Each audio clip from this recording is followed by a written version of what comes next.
በድንገት በመላው ዓለም ላይ የሰውን ልጅ በሙሉ የሚያጠፋ አንድ ነገር ይከሰታል። ክስተቱ በጣም ድንገተኛ በመሆኑ ሰዎች ባሉበት ቦታ ያልቃሉ።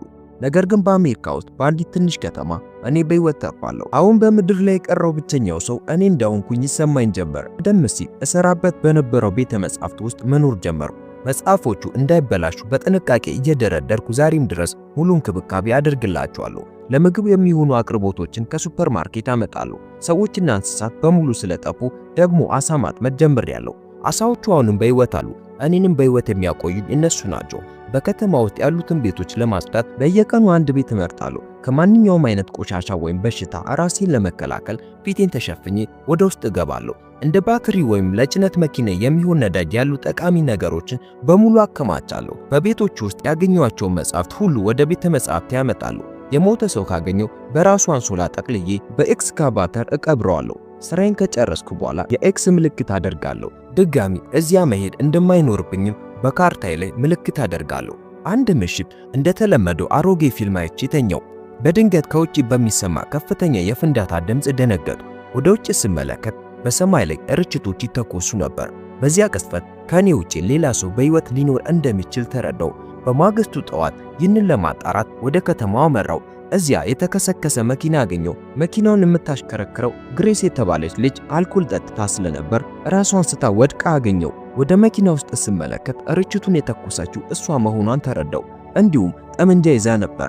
ከተወሰነ ጊዜ በኋላ ግሬስ በማታውቀው ቤት ውስጥ ጭንቅላቷ በፋሻ ተጠቅልሎ ነቃች። ካስታወከች በኋላ በሩን ለመክፈት ትሞክራለች። ነገር ግን በሩ ተቆልፏል።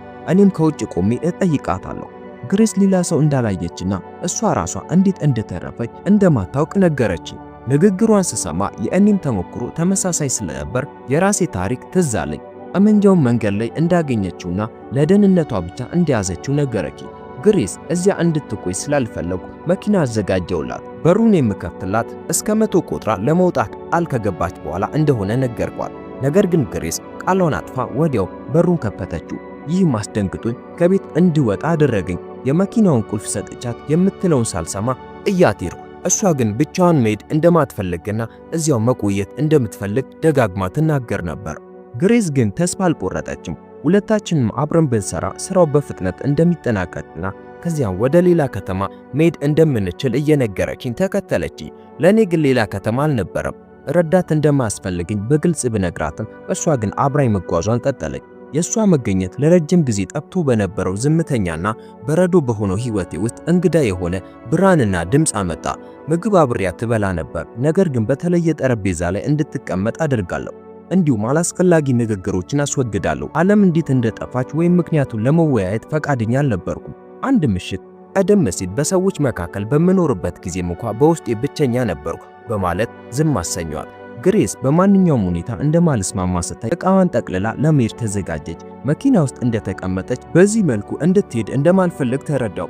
እኔ ራሴ እጄ ውሳኔን እንደቀየርኩና ለጥቂት ቀናት በሙከራ ደረጃ እዚህ መቆየት እንደምችል ነገርኳት። ከዚህ በኋላ ግሬስ ቤቶችን ለማጽዳት አብራኝ መሄድ ጀመረች። ቀስ በቀስም የእኔን አሰራር መረዳት ጀመረች። በዚያን ጊዜ በከተማ ውስጥ የሞቱትን ሰዎች ስም በሙሉ እንደማስታወስ፣ ማን የትኛው መጽሐፍ እንደተዋሰ ወይም የማን ቅጣት ክፍያ እንዳልተከፈለ እንደማውቅ ተረዳች። አስክሬኖችን የመቅበር ጊዜ ሲደርስ ግሬስ ስለሞታን ምንም አይነት የመታሰቢያ ንግግር ባለማድረጌ ልበደንዳና የሆንኩ መሰላት። በመንገድ ላይ አስክሬን ስታገኝ ለክብራቸው 10 ሰከንድ ያህል ትንፋሿን እንደምትይዝ ነገረችኝ። እሷን ደስ እንዲላት እኔም ከሷ ጋር ተመሳሳይ ነገር ማድረግ ጀመር። ግሬስ ግብይት ላይ እያልን ያለማቋረጥ ስታወራ ወይም በጭነት መኪና ውስጥ ከፍተኛ ድምፅ ያላቸውን ዘፈኖች ስከፍ የቀድሞውን ሰላም እንደናፈኩኝ እናገራለሁ። ነገር ግን አሁንም እንኳን አላስቆማትም ነበር። አንድ ቀን ግሬስ ቤተ መጻሕፍት ውስጥ እንደሌለው ስታይ ወደ ቢሮ ይገባች። እዚያም ከቤቶቹ ውስጥ የተነሱ ፎቶግራፎችን በፋይሎች ውስጥ በጥንቃቄ አስቀምጬ ስርዓት ባለው ሁኔታ ተደርድረው አየች። ይህን ሁሉ ስታይ ደነገጠች። ነገሩም ትንሽ የሚረብሽ ሆኖ አገኘችው። አእምሯን ለማረጋጋት ከዚያ ወጥታ በብስክሌት መጓዝ ጀመረች። በዚያን ጊዜ በአንድ ቤት ውስጥ ድምፅ ሰማች። ወደ ውስጥ ስገባ አንድ ውሻ በሕይወት ነበረ። ፈልጋውም ይዛው መጣች። እኔ በዚህ ደስተኛ አልነበርኩም፣ ነገር ግን ለይስሙላ ጥቂት ስሞችን ጠቆሙ። በመጨረሻም ውሻ ብለን መጥራት ጀመርን። ቀስ በቀስ እኔና ግሬስ እየተቀራረብን መጣን። በአንድ ጠረጴዛ ላይ መመገብ ጀመርን። እሷም የልጅነት ታሪኮቿን ታካፍለኝ ነበር። ነገር ግን በአንገቷ ጀርባ ያለው ምስጢራዊ ምልክት እንዳላየው አሁንም ጸጉሯን አታስርም ነበር። ከጥቂት ቀናት በኋላ ውሻው መጽሐፍት ሲቀዳየን ይህን ስመለከት ተበሳጨው። ግሬስ እንድታጸዳ ነገርኳትና ውሻውን እኔ ራሴ ወደ ውጭ ይዤው ወጣው። ነገር ግን ውሻው ነከሰኝ። ግሬስ ወዲያውኑ ቁስሌን አጽድታ ሰፋችልኝ። ነገር ግን ከዚያ ክስተት በኋላ በውሻው ላይ ቂም ይዣለሁ። ከዚህም በላይ ግሬስ ለውሻው ያላት ከልክ ያለፈ ፍቅር የበለጠ ይረብሸኝ ጀመር። ውስጥ ቅሬታይም ቀስ በቀስ እያደገ ሄደ። በማግስቱ ጠዋት ግሬስ ስነቃ ውሻው ጠፍቶ ነበር። አስራው ስለነበር ይህ እንዴት ሊሆን እንደቻለ ሊገባት አልቻለም። በከተማ ውስጥ ስንፈልገው ከቆየም በኋላ እንዲሸና ፈትቼው እንደነበር አመንኩ። ንግግሬ ሰበብ እንደሆነ ግልጽ ነበር። ግሬስም ውሻውን ኦን ብዬ እንዳስመለጥኩት ወዲያው ተረዳች። በጣም ተቆጣች። ወደ ቤተ መጻሕፍት ስንመለስም አልኮል ጠጥታ የፎቶ ፋይሎቼ በሙሉ ወረወረቻቸው። ግሬስ ሰዎችን እንደ ሰው ሳይሆን እንደ ቁሳቁስ እንደማያቸው ከሰሰችኝ። በቀድሞ ሕይወቴም ቢሆን መራራና ብቸኛ ሰው እንደነበርኩ፣ እሷ ግን ደስተኛ እንደነበረችና በዚህ ጥፋት ሁሉንም ነገር እንዳጣች አስታወሰችኝ። ይህንን ሁሉ ስሰማ ተሰባበርኩና በከባድ የጥፋተኝነት ስሜት ተኛው። በማግስቱ ለይቅርታ ያክል የአትክልት ቦታዬን አሳየዋትና አትክልቶቼን እንድትንከባከብ ፈቀድኩላት። ከዚህ ጋር ተያይዞ ቤቶችን ብቻዋን እንድታጸዳ በመፍቀድ የሙከራ ጊዜዋ እንዳለቀና አሁን እኩል አጋሮች መሆናችንን ግልጽ አደረኩ። አሁን ሁለታችንም እኩል መስራት ጀመርን። ግሬስን በምግብ ዝግጅት ትረዳኝ ጀመር። ሆኖም አሁንም የአንገቷን ምልክት ትደብቅብኝ ነበር። አንድ ቀን በአንድ ቤት ውስጥ ራቅ ብለን የምናወራበትን ሬዲዮ አገኘች። በዚያው ሰሞን አንድ ቀን ግሬስ በካርታዬ ላይ ያልተጠቀሰ ቤት አገኘች። ልክ ወደ ውስጥ ስትገባ እኔ በቁጣ እዚያ ደርሼ እዚህ መምጣት እንደሌለባት በግልጽ ነገርኳት። ይህንን ቤት ማጽዳት አልፈለኩም። ያን ጊዜ ግሬስ ይህ የቀድሞ ቤቴ መሆኑን ተረዳች። ግሬስ ምክንያቱም ስትጠይቀኝ ያየኋቸውን የመጀመሪያዎቹን የሞቱ ሰዎች ነገርኳት። እነሱ ትንንሽ የትምህርት ቤት ልጆች ነበሩ። በመጨረሻም ተሰባበርኩና በግሬስ እርዳታ የራሴን ቤት ለማጽዳት ተስማማው። የገዛ እናቴን መቅበር የማላውቀውን አስክሬን ከመቅበር የበለጠ ከባድ ሆነብኝ። በዚህ ጊዜ ስሰናበታት ከ10 ሰከንድ በላይ ትንፋሽን ያስኩኝ። ይህ ቅጽበት ለኔ በጣም ከባዱ ነበር፣ ምክንያቱም ለመጀመሪያ ጊዜ እመም ሙሉ በሙሉ ተሰምቶኝ ነበር። የቤቴ ጽዳት ሲጠናቀቅ ግሬስ አንድ ነገር እንደደበቀችኝ አመነች። ነገር ግን ከመናገር ይልቅ እንድተኛ ሳመችኝ። በማግስቱ ጠዋት አይኔን ስገልጥ ግሬስን ለመጀመሪያ ጊዜ ይዣት በመጣውበት ቤት አልጋ ላይ ራሴን አገኘው።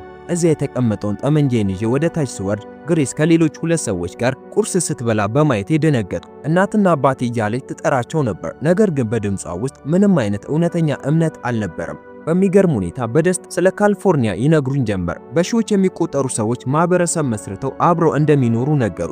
ሌሎችን ለመፈለግ ከተማዬን ለቅቄ ስላልወጣው ይህን ሳላውቅ እንደቀረው ተናገሩ። ይህን ስሰማ ቁጣ በውስጥ የተሞላ፣ ምክንያቱም ግሬስ በዓለም ላይ የቀረነው የመጨረሻዎቹ ሰዎች እንደሆንን እንዲሰማኝ አድርጋ ነበር። ምንም ነገር ላልሰማ ከቤት ወጣው። ግሬስም እውነተኛ ወላጆቿ እንዳልሆኑና ማህበረሰቡ እንደ አዲስ ወላጅ የመረጣቸው እንግዳ ሰዎች እንደሆኑ ለማስረዳት እየሞከረች ተከተለችኝ። ሁለቱ ባልና ሚስት እንኳን እንዳልሆኑና እንግዳና እብድ እንደሆኑባት መናገር ጀመረች። እኔ ግን ለምንም ነገር ግድ አልነበረኝም። ግሬስን እዚያው ትቻት ወደ ቤተ መጻሕፍቱ ሄድኩኝ። ከመሄዳቸው በፊት ፓትሪክ ቤተ መጻሕፍት ድረስ መጥቶ እንደኔ ያሉ ሰዎች እዚያ በጣም ስለሚያስፈልጉ አብሬ እንድሄድ ጋበዘኝ። የዶክተሮች ቡድን የሰውን ልጅ አእምሮ ለማስተዳደርና ለመለወጥ አዳዲስ መንገዶችን እንዳገኙ ነገረኝ። እኔ ግን ለነዚህ ነገሮች ፍላጎት አልነበረኝም። ሲወጣ አድራሻውን በአንድ መጽሐፍ ላይ ጽፎ ተው። ከተወሰነ ጊዜ በኋላ ግሬስ እያለቀሰች ከቫዮሌትና ከፓትሪክ ጋር ከተማውን ለቃ ወጣች። ስትወጣ የአዲሶቹን ወላጆቿን የአንገት ምልክት ትመለከት ነበር። ወደ አሮጌው የዕለት ተዕለት ተግባሬ ለመመለስ ሞከር፣ ነገር ግን ያ ብቸኝነትና ዝምታ በውስጤ መጉዳት ጀመረ። አንድ ጊዜ መረጋጋትን የሰጠኝ ዝምታ አሁን ሸክም ሆነብኝ። በንዴትም ስቃይን ለመወጣት በአሮጌ ቤቴ ላይ ዕቃዎችን መወርወር ጀመርኩ። ሌሊቱን ሙሉ ስለ ግሬስ ሕልም ሳልም አደርኩ። ጠዋት እንደመጣ የፎቶ ፋይሎቹን በሙሉ አወጣው። እያንዳንዱ ፊት ስመለከት ሁሉም ነገር ትዝ አለኝ። ስማቸው፣ ስራቸው፣ ጸባያቸውና የትኛው መጽሐፍ እንደሚወዱ። ያኔ ነበር በእውነት ብቻዬን እንዳልነበርኩና አሁን በዚህ መልኩ መኖር እንደማልችል የተረዳው። ፓትሪክ የተወውን አድራሻ ቤተ መጻሕፍት ውስጥ መፈለግ ጀመርኩ። በዚህ ጊዜ ለመጀመሪያ ጊዜ ለመጽሐፎቹ ግድ ሳይኖረኝ ወዲያና ወዲህ እወረውራቸው ነበር። ወደ ካሊፎርኒያ የሚደረገው ጉዞ በጣም ረጅምና አስቸጋሪ ነበር። እኔ ግን ተስፋ አልቆረጥኩም። መንገዱ ሲዘጋ ወይም ነዳጅ ሲያልቅ ሌላ መኪና እየፈለኩ ወደፊት መጓዜን ቀጠልኩ። በመጨረሻ ካሊፎርኒያ ስደርስ ሕያውና የሚንቀሳቀስ ከተማ መብራቶችን ማየት አይኔን አጥለቀለቀው። ሆኖም ራሴን አረጋጋውና የግሬስን ቤት አገኘው። ፓትሪክና ቫዮሌት በአቅራቢያ ስለነበሩ ሌሊት እስኪሆን ጠበቁ። ጠመንጃዬን ይዤ በዝምታ ወደ ቤቱ ገባው። የግሬስን ክፍል እንዳገኘው ደነገጡ፣ ምክንያቱም እዚያ ያለው እይታ በጣም አስፈሪ ነበር። ግሬስ ቤተሰቧን የማጣት ጉዳት ከአእምሯ ከሚያጠፋ ማሽን ጋር ተገናኝታ ነበር። እንደ እውነቱ ከሆነ ይሄ በዚያ ማህበረሰብ ውስጥ ላለ ለእያንዳንዱ ሰው ይደረጋል። ይህም ያለፈውን ረስተው በግድ ደስተኛ እንዲሆኑ ነው። ምንም ጊዜ ሳላባክን ይቅርታ ጠየቅኩና ግሬስን ከማሽኑ አላቀቅኳት። ጥሩ ነገር መራመድ መቻሏ ነበር። ልንወጣ ስንል ፓትሪክ በመንገዳችን ላይ መጣ። ሊያስቆመን ሞከረ። ስርዓታቸው ከሁሉ የተሻለ መንገድ እንደሆነ ሊያስረዳን ጀመረ። በዚያን ጊዜ ግሬስ ጠመንጃውን ከእጄ ነጥቃ ፓትሪክን እዚያው ተኮሰችበት። በዚያው ቅጽበት ቫዮሌት እዚያ ደረሰች። ነገር ግን በፊቷ ላይ ምንም አይነት ስሜት አልነበረም። አስክሬኑን የተመለከተችው ወተት መሬት ላይ እንደፈሰሰ ያክል ነበር። ያለምንም ማዘን ወይም ድንጋጤ ደሙን ለማጽዳት ዕቃ መፈለግ ጀመረች። ያኔ ማሽኑ ስሜቷን በሙሉ እንዳጠፋው ተረዳው። ይህን ማየቴም ውስጤን አናወጠው። ግሬስ በዝምታ ከኔ ጋር መጣች። ከዚያ ቦታ ርቀን ስንሄድ ምንም ነገር የማያስታውሱ በሰው ሰራሽ ደስታ ህይወታቸውን የሚመሩ በመንገድ ላይ የሚሄዱ ሰዎችን ችላ አልናቸው። መንገድ ላይ ስንደርስ ግሬስ ፓትሪክ ላይ በመተኮሷ ምንም አይነት ጸጸት እንደማይሰማት ነገረች። በአይኖቿ ውስጥ ፍርሃት ሳይሆን ሰላም ነበር። ሁሉም ነገር መልካም እንደሚሆን አረጋገጥኩላትና ሁለታችንም አዲስ ህይወት ወደምንጀምርበት ወደሚቀጥለው መድረሻችን አመራን። እመም ያለበት ነገር ግን ትዝታዎች ሕያው ሆነው የሚቀጥሉበት በሰው ሰራሽ ደስታ ሳይሆን በእውነት የምንኖርበት ህይወት። ታሪኩን ከወደዳችሁት ላይክ